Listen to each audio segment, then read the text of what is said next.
Hi friends, எல்லோரும் எப்படி இருக்கீங்க? நல்லா இருக்கீங்களா? Welcome to Shakti tailoring house. இன்றைக்கி நம்மளோட சக்தி டெய்லரிங் ஹவுஸ் சேனலில் எந்த வீடியோ பார்க்க போகிறோம்னா, ஒரு பட்டு பாவாடை. ஓகேங்களா? பட்டு பாவாடைங்கிறத விட மெட்டீரியல் தான் எடுத்து கொடுத்துருந்தாங்க. அது பாடி கவுன் வச்சு ஸ்டிச் பண்ணுறது. பாடி கவுன் நான் ஆல்ரெடி ஸ்டிச் பண்ணிட்டேன். இப்போ ஒரு மெட்டீரியல் உங்களுக்கு கொடுக்குறாங்க அப்படின்னு சொன்னால், நீங்கள் வந்துட்டு அவங்களோட இடுப்பு சுற்றளவுக்குள்ளே அந்த மெட்டீரியலை எப்படி ஃப்ளீட்ஸ் வைக்கிறது, அளவுகள் மிஸ் ஆகாமல் பர்ஃபெக்டாக இருக்கிற மாதிரி எப்படி ஃப்ளீட்ஸ் வைக்கிறது அப்படின்ற டவுட்டு நிறைய பேர்த்துக்கு இருக்கும். ஒன்றா நம்ம கரெக்டான அளவு வச்சு விட்டுட்டு மீதியை வெட்டி எடுத்துடலாம் அப்படின்னு வெட்டி எடுக்க முடியாது.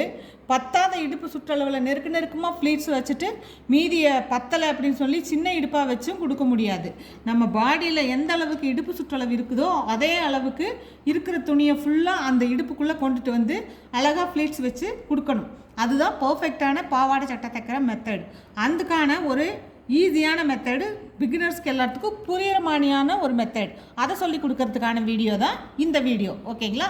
இந்த வீடியோவுக்கு போகிறதுக்கு முன்னாடி புதுசாக சப்ஸ்கிரைப் பண்ணாதவங்க யாராவது இருந்தீங்கன்னா என்னோடய சேனலை சப்ஸ்கிரைப் பண்ணிக்கோங்க. என்னோடய சேனலில் புது பிகினர்ஸ்க்கு தேவையான எல்லா videos, all over videos, blouse stitching, cutting, patch work blouse, churidar, gown, சாரியில் தைக்கிற கவுனுன்ட்டு எல்லா வீடியோஸுமே இருக்குது. நான் ப்ளேலிஸ்ட் க்ரியேட் பண்ணியிருக்கேன். நீங்கள் ப்ளேலிஸ்ட்டையும் பாருங்கள், செக் பண்ணி உங்களுக்கு பிடிச்ச வீடியோஸை பாருங்கள். உங்களுக்கு ஏதாவது புதிதாக வீடியோஸ் தேவைப்பட்டுச்சுன்னா எனக்கு கமெண்ட்டில் கேளுங்க, நான் உங்களுக்கு போஸ்ட் பண்ணுறேன். இப்போ நம்ம வீடியோக்குள்ளே போகலாம். ஓகேங்களா? இப்போ நான் இந்த பாடி கவுனை 28 சென்டிமீட்டர் இதனோட இடுப்பு சுற்றளவு. ஓகேங்களா? அதுக்கு தகுந்த மாதிரி 28 சென்டிமீட்டரில் கட் பண்ணி தைச்சு ரெடி பண்ணி வச்சுட்டேன். ஓகே, இப்போ இதை எடுத்துருவோம். இப்போது இந்த மெட்டீரியல் இருக்குது, பாவாடைக்கான மெட்டீரியல் இது. இதை இருக்கிற துணியை 4ஆக மடித்து போட்டிருக்கேன். இருக்கிற துணியை இந்த மாதிரி 4ஆக மடிச்சிருக்கேன். 4ஆக மடிச்சிருக்கிறதுல கட் கொடுக்கணும். 4ஆக மடிச்சிருக்கிறதுல ஓரத்தில் இங்கே ஒரு கட் கொடுத்துருங்க. இது ஒரு பகுதி 4ஆக பிரித்தாச்சு. இப்போ நம்ம அதுக்கு தெரியறதுக்காக ஒரு கட் கொடுத்து வச்சுருக்கிறோம். இந்த ஓரத்தில் பிசிறி இருந்த பகுதியை நான் மடித்து அடித்து வச்சுருக்கேன். இந்த ஓரம் கரபாகன்றதுனால நான் எதுவும் பண்ணலை, அப்படியே விட்டுருக்கேன். இப்போ நம்ம இதுக்கு ஃப்ளீட்ஸ் வைப்போம். ஃப்ளீட்ஸ் எப்போவுமே தையல் போடும்போது நீங்கள் லாங் ஸ்டிச் போடுங்க. சப்போஸ் உங்களுக்கு அதிகமாகவோ கம்மியாகவோ தேவைப்பட்டுச்சு அப்படின்னா நீங்கள் பிரிக்கிறதுக்கு அப்போ தான் ஈஸியாக இருக்கும். ஏன்னா நம்ம இது பாவாடையில் வச்சு மறுபடியும் ஸ்டிச் பண்ண போகிறோம். அப்போ கரெக்டான அளவு இன்னும் 2-3 தையல் நம்ம அதில் போட போகிறோம். அதனால் நீங்கள் இப்போது லாங் ஸ்டிச்சாக வச்சுக்கோங்க பிரிக்கிறதுக்கு அளவாக. இப்போ 28 சென்டிமீட்டரை 4ஆக பிரித்தா 7 சென்டிமீட்டர் வருது. இப்போ நான் 4 பாகமாக பிரித்து இந்த மாதிரி மார்க் கொடுத்துருக்கிறேன் இல்லைங்களா? இப்போ 7 சென்டிமீட்டர் வர்ற மாதிரி நம்ம வைக்கிற ஃப்ளீட்ஸ் வச்சு பார்ப்போம். 7 சென்டிமீட்டர் வருதா அப்படின்றத செக் பண்ணுவோம். ஃபஸ்ட்டு ஃப்ளீட்ஸு நான் வைக்கிறேன். பாருங்கள், ஒரு சைஸ் ஃப்ளீட்ஸ் வச்சிங்கன்னா அதே அளவு மறுபடியும் அடுத்தது வைங்க. ஓகேங்களா? பெருசு சின்னதாக வைக்காதீங்க. இப்படியே தைச்சிட்டு வரணும். 7 சென்டிமீட்டர் வேணும் ஒரு கால் பகுதிக்கு. ஓகேங்களா? இப்போ நான் லெவலாக வச்சுட்டு வரேன். இது ரொம்ப பெரிய துணியும் இல்லை, ரொம்ப சின்ன துணியும் இல்லை. ரொம்ப பெருசாக புடவையிலையெல்லாம் தைச்சிங்கன்னா நல்ல பட்டையாக பெரிய ஃப்ளீட்ஸாகவே நீங்கள் வைக்கலாம். இது மெட்டீரியல் வாங்கி கொடுத்ததுனால கொஞ்சம் சின்ன கரெக்டான லெவல் தான் வருது. இப்போது ஃப்ளீட்ஸ் கொடுத்துட்டு இருக்கேன். இங்கே பாருங்கள், இப்போ இந்த நம்ம கட் கொடுத்துருக்குற இடம் 4ஆக இது பண்ணும்போது கட் கொடுத்துருக்குற இடம் வந்துருச்சு. இதுக்குள்ளே நமக்கு 7 சென்டிமீட்டர் வரணும். ஓகேங்களா? நம்ம செக் பண்ணிக்குவோமா? பாருங்கள், இங்கே போனால் கேமரா பார்த்தீங்கன்னா 6.5 இருக்குது. நமக்கு இந்த இடத்துல கட் இருக்குது. நம்ம இதை மடிப்பு கொடுக்கும்போது இன்னும் கொஞ்சம் துணி போகும். ஓகேங்களா? இது கரெக்டான ஃப்ளீட்ஸ் தான், கரெக்டாக அளவு இருக்குது. அடுத்தடுத்து 4 தடவையுமே இதை நீங்கள் செக் பண்ணிக்கிட்டே தான் தைக்கணும். ஓகேங்களா ஃப்ரெண்ட்ஸ்? பாருங்கள், அடுத்தது 2வது கட்டு வரும்போது 14 வருதான்னு நம்ம அடுத்த வாட்டி செக் பண்ணிக்குவோம். நான் அதே லெவலே ஃப்ளீட்ஸ் வைக்கிறேன். ஏன்னா ஃப்ளீட்ஸை குறைக்கவோ ஜாஸ்தி பண்ணவோ தேவையில்லை, கரெக்டான அளவு தான் இருந்ததுங்கிறதுனால. பார்க்கலாம். அப்படி உங்களுக்கு அது கம்மியாக இருந்துருந்தால் நம்ம ஃப்ளீட்ஸை பிரிச்சுட்டு தான் மறுபடியும் வைக்கணும்.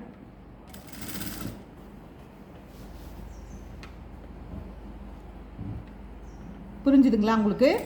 4 கட்டுமே வரும்போது செக் பண்ணிக்கிட்டே நீங்கள் தைச்சிட்டு வரணும். அடுத்த கட்டு வரும்போது நமக்கு 14 இன்ச் இருக்கணும். இப்போது அடுத்த கட்டு இங்கே இருக்குது. இந்த ஃப்ளீட்ஸை வச்சு விட்டுறேன். நான் 14 இருக்கா அப்படின்றத நம்ம டேப்பில் வச்சு செக் பண்ணிக்குவோம். இந்த ஓரத்துலேருந்து இங்கே பாருங்கள், 14 எங்கே இருக்குது? இங்கே இருக்குது, கரெக்டாக இருக்குது. இப்போ 14 வந்துருச்சு. அடுத்தது 21 வரணும். ஓகேங்களா? அடுத்த கட்டு வரும்போது 21 வரணும். இந்த லெவலை நீங்கள் புரிஞ்சுக்கிட்டிங்கன்னாவே போதும். சும்மா சாதாரணமாக ஒரு லாங் ஸ்டிச்சில் ஃபஸ்ட்டு 1/4 இன்ச்சுக்கு ஒரு ஃப்ளீட்ஸை வச்சு பார்த்து அந்த 1/4 இன்ச்சுக்கு 1/4 இன்ச் அளவு கரெக்டாக வந்துருச்சா அப்படின்னு செக் பண்ணிக்கிட்டிங்கன்னாவே உங்களுக்கு அந்த ஃப்ளீட்ஸ் நம்ம கரெக்டான அளவு பாவாடை துணியை வெட்டவோ பிரிக்கவோ இந்த வேலைகள் எதுவுமே இருக்காது. இப்போது நம்ம அடுத்த கட்டும் வந்துருச்சு. அடுத்த கட்டு இருக்கிற இடம் இங்கே, இந்த இடம் நான் இப்போ ஃப்ளீட்ஸ் பிடிச்சி நிறுத்தி இருக்கிற இடம் தான் அடுத்த கட்டு வந்திருக்கிற இடம். இதில் நமக்கு 21 வரணும். ஓகேங்களா? 14லேருந்து கரெக்டாக 7 இருக்குது, பார்த்துக்கோங்க. 14 7 21. ஓகேங்களா? இதே மாதிரி நீங்கள் செக் பண்ணி ஸ்டிச் பண்ணிங்கன்னா அந்த பாடி கவுனுக்கும் இந்த பாவாடையினோட ஃப்ளீட்ஸுக்கும் எந்த ஏறத்தாழ இல்லாமல் அழகாக கரெக்டான அளவில் வந்து உட்காரும். இவ்வளோ தான் ஃப்ளீட்ஸ் வைக்கிறது. நான் உங்களுக்கு அதை பாடி கவுனில் ஜாயின் பண்ணியும் காமிச்சிட்றேன். அது வரைக்கும் மட்டும்தான். அப்போ தான் உங்களுக்கு அது கரெக்டாக இருக்குதா அப்படின்றது உங்களுக்கு தெரியும். ஓகேங்களா? இப்போது இதில் 21 இருந்துச்சு. நம்ம இன்னொரு தடவை செக் பண்ணிக்கணும். இப்போ பார்த்திங்கன்னா இதோட 25 இருக்குது. இப்போ நமக்கு இன்னும் 2 இன்ச்சு தான் வேணும். ஓகேங்களா? அந்த 2 இன்ச்சு வர மாதிரி இந்த லாஸ்ட் ஃப்ளீட்ஸை நம்ம முடிக்கணும் கரெக்டாக. அப்போ தான் அளவு வந்து கரெக்டாக இருக்கும். இங்கே பாருங்கள், கரெக்டாக நான் 2 இன்ச்சு வர்ற மாதிரி இந்த ஃப்ளீட்ஸை மடக்கி வச்சுருக்கிறேன். இப்போ தைக்க போகிறேன். இது வந்து கரெக்டாக இருக்கும் உங்களுக்கு. ஓகே, தைச்சாச்சு. இப்போ நம்ம இதை வெளியில் எடுத்துருவோம். எடுத்துகிட்டு இந்த பாடி கவுண்ட் தைச்சி வச்சுருந்தோம் இல்லைங்களா, அதை எடுத்துக்கலாம். நாம் எடுத்துட்டு இது இப்படியே மேல் பகுதியிலேயே இது இருக்கட்டும். இந்த பாடி கவுனோட மேல் பகுதியை நம்ம எடுத்துக்கலாம். இதனோட மேல் பகுதியும் இப்படி வச்சு ஒரு வாட்டி செக் பண்ணிடுவோம். எதுக்கும் ஒரு தடவை நீங்கள் செக் பண்ணிட்டு தான் ஃபினிஷ் பண்ணணும். இப்படியே அளந்து பாருங்கள் கரெக்டாக இருக்குதா அப்படின்றத. அளந்து பார்த்தீங்கன்னா பர்ஃபெக்டாக இந்த அளவு கரெக்டாக இருக்குது. இப்போ நான் இதை ஸ்டிச் பண்ணிட்டு வர போகிறேன். இதையும் கவனிச்சுக்கோங்க.